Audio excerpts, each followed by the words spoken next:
বন্ধু, আমি এখন আপনাদের সামনে একটা আবৃত্তি করে শোনাচ্ছি। অন্ধকারের বাসিন্দা।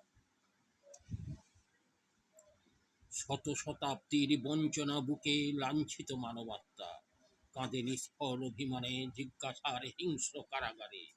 ইতিহাসের রক্তচক্ষুর নীরব শিকারেরা অন্ধকারে ধুঁকতে ধুঁকতে সভ্যতাকে বয়ে নিয়ে আলোর ঠিকানায়। এদের সর্বাঙ্গে রক্তচিহ্ন, কলঙ্কিত বেত্রাঘাত আর বিষাক্ত ছোবল। এরা বুভুক্ষু, এরা বিবর্ণ, এরা বিবস্ত্র আশ্রয়হীন।